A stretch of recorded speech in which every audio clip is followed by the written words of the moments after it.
Think forward. Think Research Channel.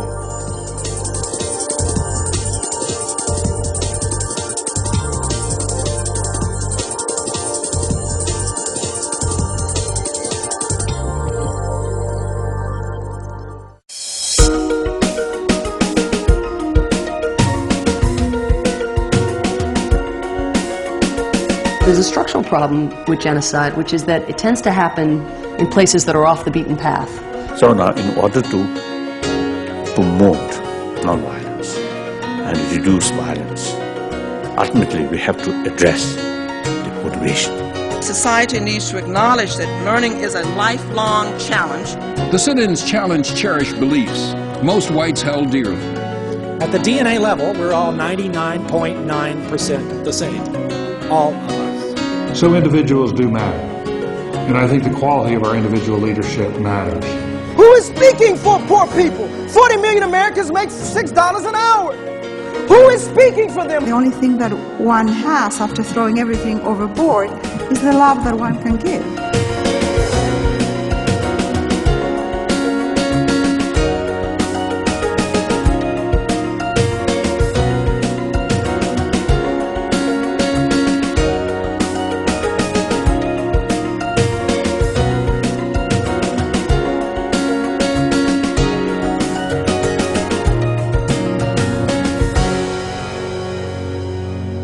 Top school problems. You know, when I first started working on this back in the early 1990s, there was a survey that came out that some of you saw.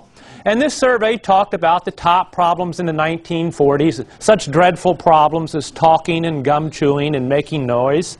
And you might also recall that another survey came out that said that the top problems then were drug abuse, violence, and pregnancy.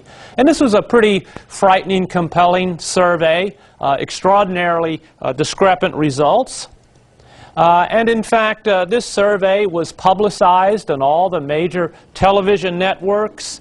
It was presented in the New York Times and the Wall Street Journal. Newsweek and Time did feature stories on this survey and its significance. I was certainly envious of a researcher who'd been able to do such a well-known and widely publicized survey. And so was another academic, a professor of marketing actually at Barry O'Neill, who tried to trace down and find out where that survey came from, because none of these authorities who reported the survey actually said where it came from. And he discovered that the survey actually was an invention of a Texas oil businessman who was opposed to public schools and who developed the survey himself, and of course it was wildly successful. What did T. Cullen Davis say? They weren't done from a scientific survey. How did I know what the offenses in the schools were in 1940? I was there. How do I know what they are now? I read the newspapers.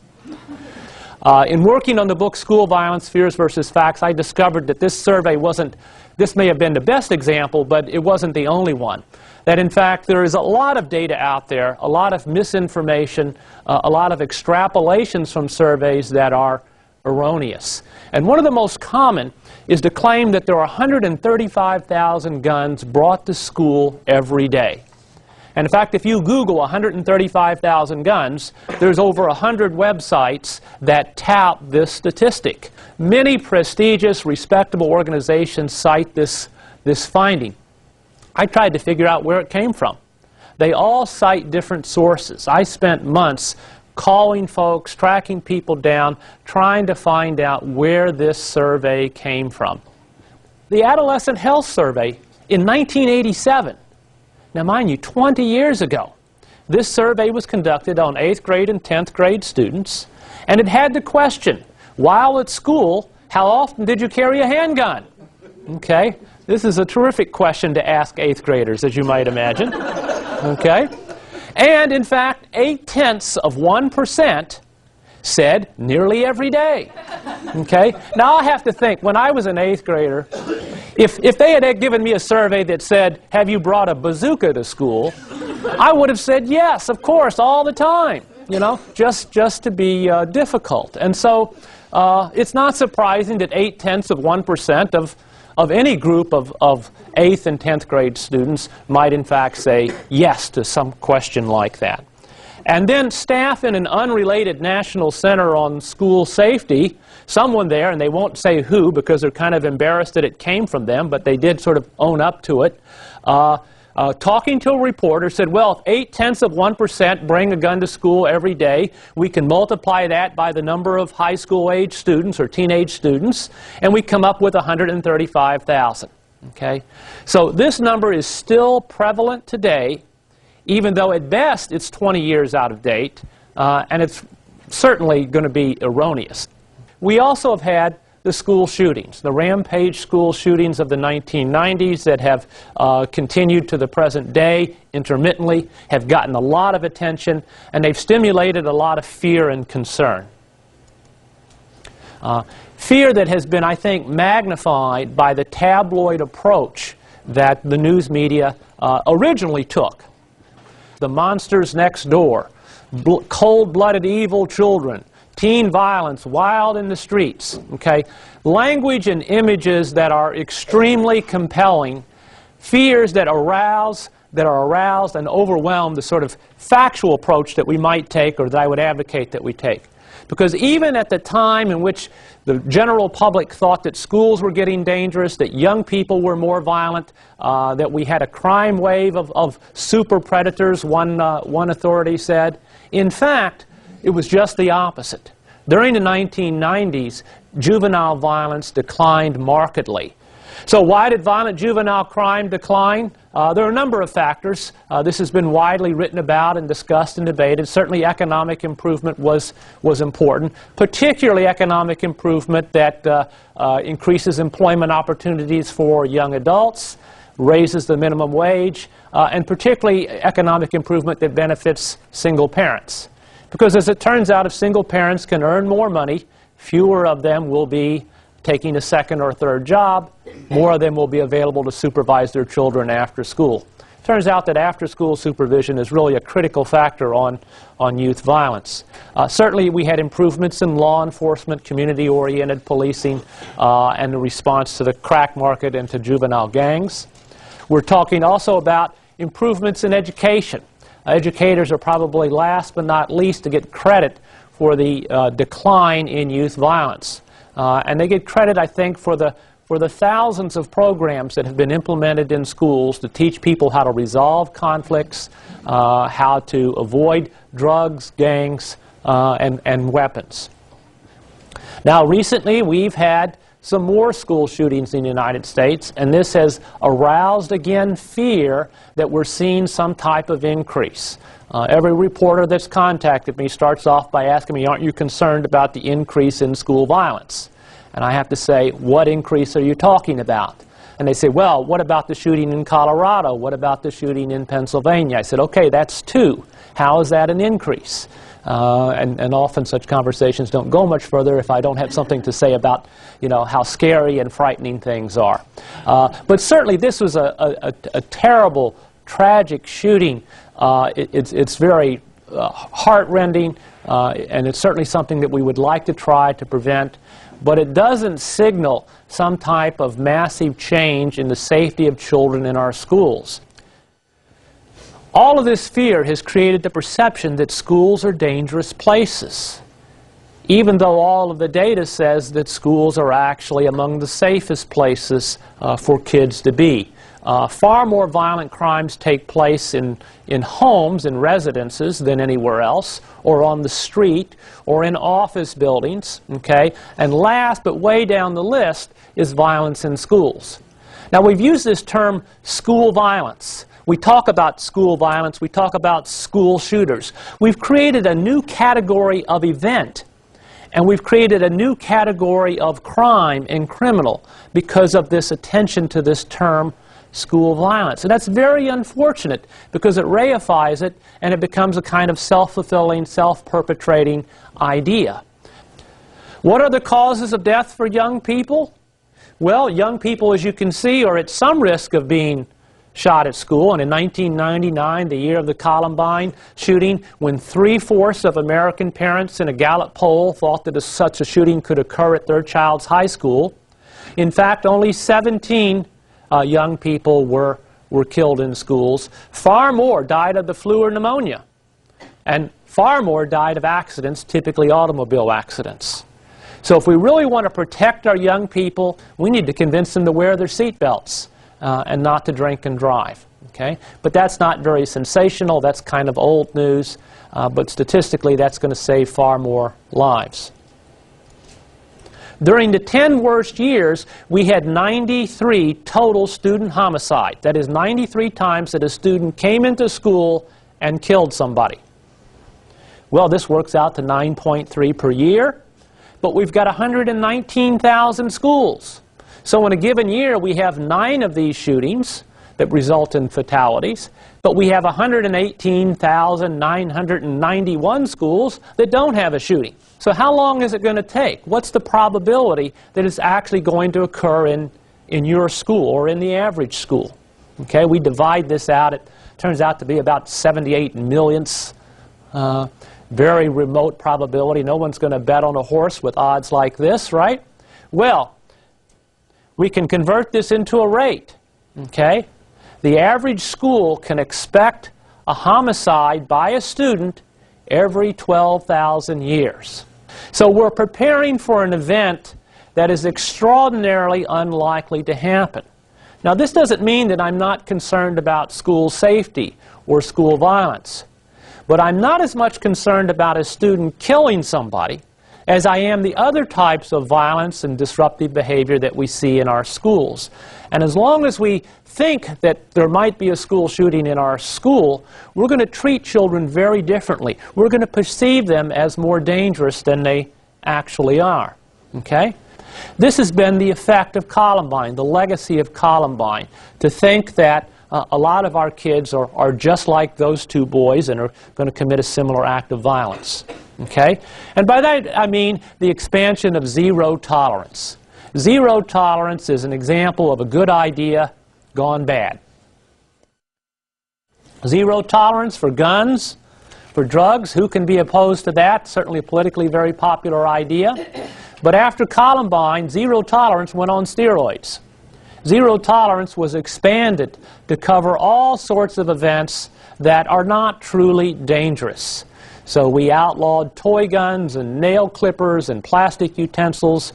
Even kids who pointed their finger and went pow pow in some school districts were suspended. In some they were actually arrested and expelled from school. And we've seen all over Virginia and all over the country many cases of young people who have been subjected to zero tolerance based on fear. So we had a 10-year-old who accidentally brought his G.I. Joe toy gun, a little 1-inch piece of plastic that he left in his pocket. He turned it into his teacher because he knew he wasn't allowed to have toy guns at school. That was a big mistake because the teacher turned it over to the principal. The principal said the school board says mandatory expulsion for any type of toy gun regardless of size, shape, or what have you. So because of this 1-inch piece of plastic, he was expelled from school. I hear these stories frequently. I have parents who call me anguished, upset, distraught, saying, you know, my child, you know, is a Boy Scout and he went camping over the weekend and he left his pack in his car. And they did a search of the parking lot and somebody saw that he had a Boy Scout knife in his car and now he's out of school. Now he's expelled. Okay? These sorts of stories we hear with too much frequency.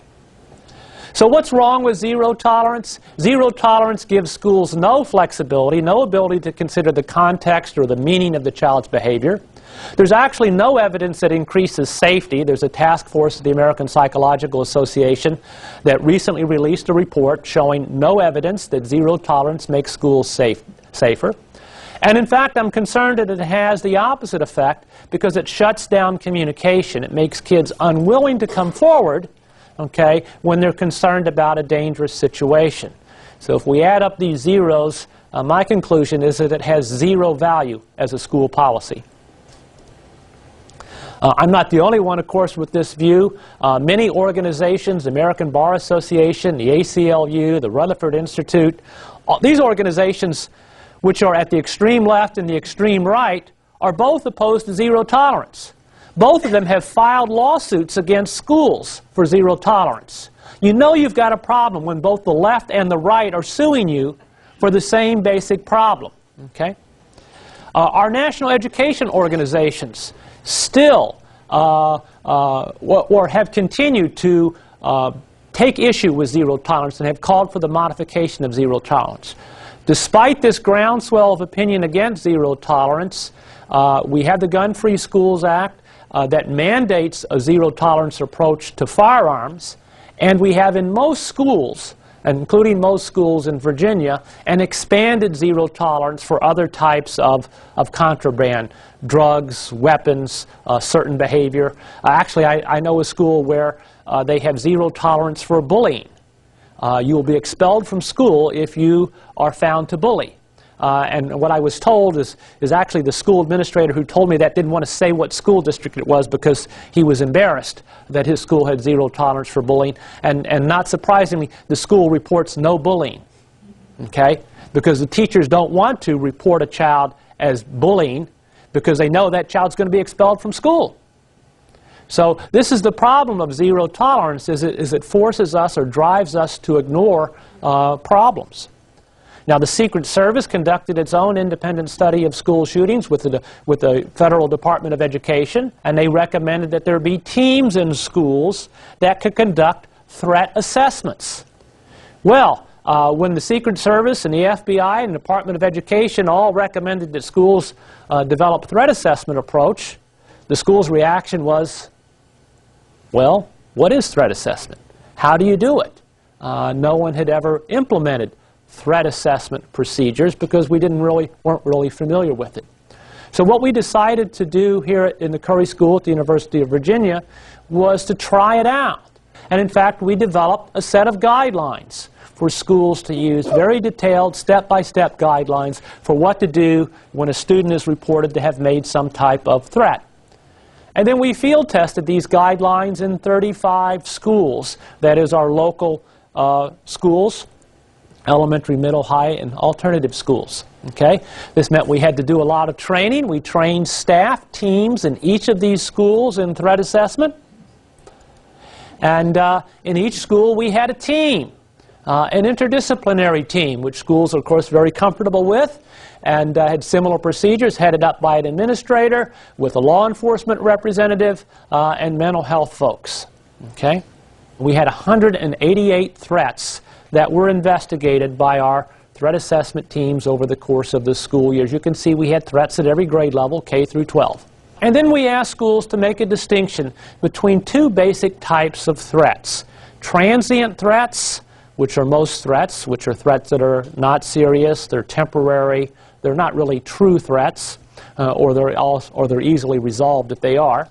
And substantive threats, threats that have substance, threats that imply some danger. Okay? Transient threats might be rhetorical, they might be jokes, they might be expressions of feeling, but the key issue is when the school staff member brings a student in, they're able to resolve the threat through explanation, through apology, through making amends. There's a process of resolution. Okay?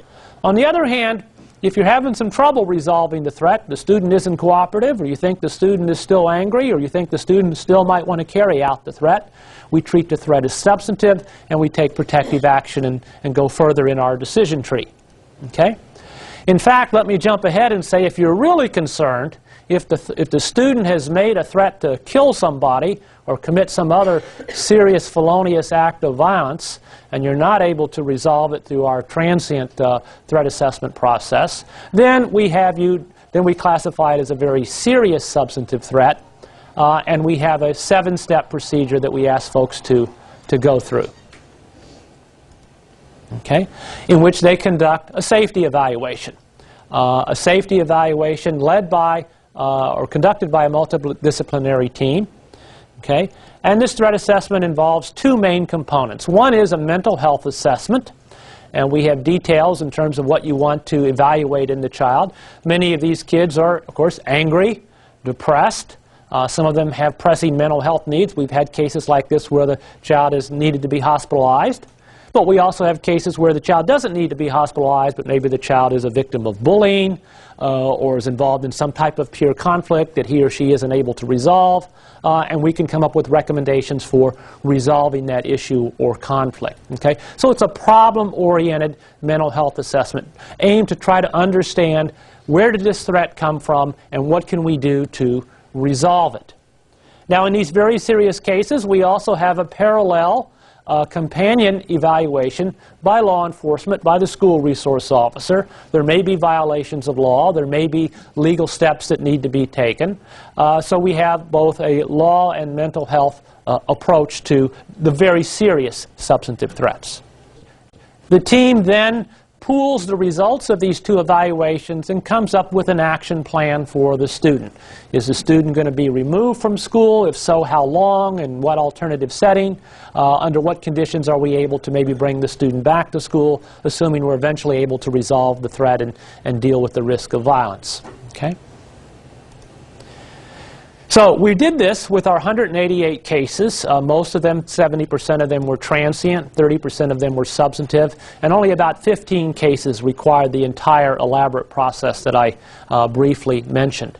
But this is what our students threatened to do. As you can see, the most common thing that a student threatens to do is to hit somebody or beat somebody up. Okay? But we had 27 threats to kill, which a student said, I'm going to kill you. Okay? We had threats to shoot, I'm going to shoot you, or I'm going to bust a cap, or whatever the common parlance might be. We had vague threats like, I'm going to get you, I'm going to hurt you. We had all kinds of threats, and we had some bomb threats as well. Okay? So these are all the different things that the students threatened to do. And then they were handled with our threat assessment approach. And the result was 6 of these cases resulted in a child who was arrested. Okay? Now the arrest involved bomb threats, which are illegal. A child who had a knife at school and had threatened to stab somebody and was arrested for the possession of the knife.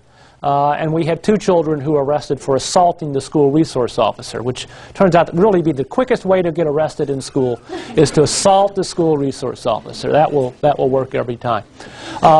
Only 3 students were expelled. Out of 188 cases, only 3 students were expelled. So if we'd had 0 tolerance, we certainly would have had a lot more expulsions than that. We had 94 students who received some type of suspension from school, typically 1 to 3 day suspensions. These weren't long-term suspensions.